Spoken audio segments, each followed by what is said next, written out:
This is Scott Becker with the Becker Business, Becker Private Equity Podcast. We're going to discuss today Bitcoin and leverage. So this is the discussion today. I was trying to figure out why Bitcoin's down 11% this year. And you hear about people getting completely wiped out through their Bitcoin investments. And here's why. So under foreign exchanges, you could leverage your investment by 50 to 100%. You can't do that under U.S. exchanges. So what this means is you could put $2,000 down to buy $100,000 in Bitcoin. If Bitcoin goes to 120,000, you've turned that 2,000 into 20,000 or 22,000, and that's obviously a huge win. In contrast, if Bitcoin goes down to 98,000, you've lost your entire investment. More so if it goes down to 90,000, not only have you lost your investment, but you owe the lender or the exchange another 8,000.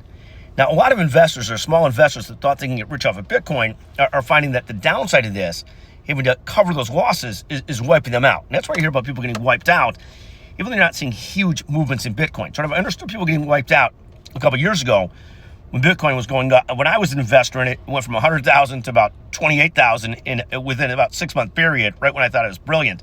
Here, what you see is people using crazy leverage.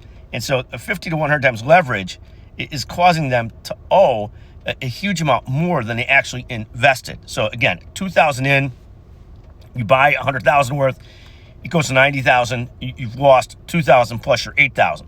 That's why people are getting wiped out. Michael Saylor, one of the most famous Bitcoin investors of our generation, he was up so much the last couple of years. Now Bitcoin's down 11% this year. He's down 50% this year. Thank you for listening to the Becker Business, the Becker Private Equity Podcast.